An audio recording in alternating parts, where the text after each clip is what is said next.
आणखीन एक मोठी बातमी। ठाकरे बंधूंच्या विजयी मेळाव्याची रूपरेषा आता समोर आली आहे। व्यासपीठावर पक्षप्रमुख आणि पक्षाध्यक्ष असणार आहेत, तर राज ठाकरे आणि उद्धव ठाकरे हे व्यासपीठावर असणार आहेत। शरदचंद्र पवार, हर्षवर्धन सपकाळ देखील यावेळी हजर राहणार आहेत। वरळी डोममध्ये 7 ते 8 हजार लोकांची व्यवस्था करण्यात आलेली आहे। आणि या संदर्भात अधिक माहिती देत आहेत आमच्या प्रतिनिधी स्नेहा जाधव आपल्यासोबत जोडल्या गेलेल्या आहेत। स्नेहा, ठाकरे बंधूंच्या विजयी मेळावा खरं तर तो होणार आहे आणि त्याची आता रूपरेषा समोर आलेली आहे। व्यासपीठावर नेमकं कोण कोण असणार आहे, कशा पद्धतीने हा संपूर्ण सोहळा किंवा कार्यक्रम पार पडेल?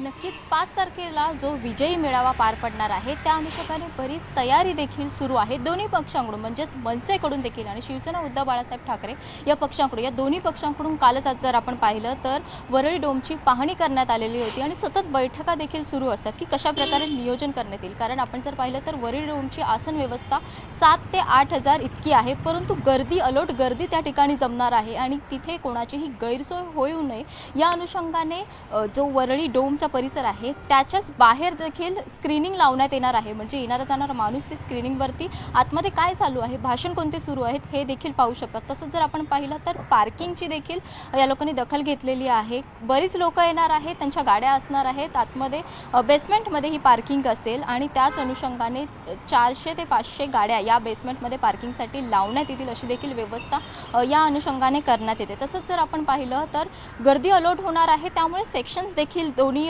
पक्षाकडून पाडले जाणार आहेत त्या वरळी डोम या परिसरामध्ये। तसंच जर आपण पाहिलं तर स्टेजवरती कोण कोण मान्यवर असणार याची गेल्या अनेक दिवसांपासून चर्चा आहे। सर्वांनाच माहिती आहे मनसे अध्यक्ष राज ठाकरे हे स्टेजवर असणार आहेत, तसंच दुसरे म्हणजेच उद्धव बाळासाहेब ठाकरे हे देखील असणार आहेत आणि दुसरं म्हणजेच प्रत्येक पक्षाकडून जे पक्षप्रमुख जे येणार आहेत त्यांना व्यासपीठावर बसण्याची संधी देण्यात येणार आहे। जर पक्षप्रमुख नसतील तर प्रदेशाध्यक्ष यांना देखील व्यासपीठावर बसण्याची संधी देण्यात येणार आहे।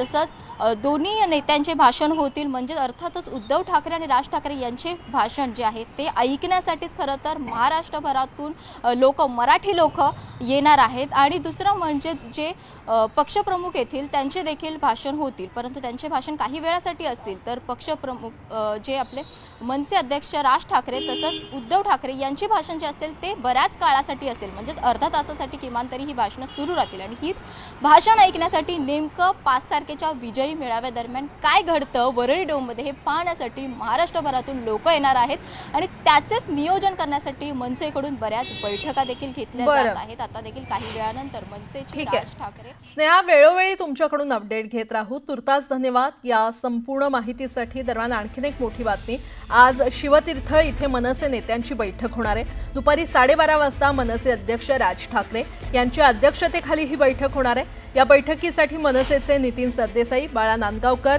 अविनाश अभ्यंकर आणि संदीप देशपांडे बैठकीसाठी उपस्थित असतील। 5 तारखेच्या वरळी डोम इथे होणाऱ्या विजयी मेळाव्यासंदर्भात बैठक आयोजित करण्यात आली आहे।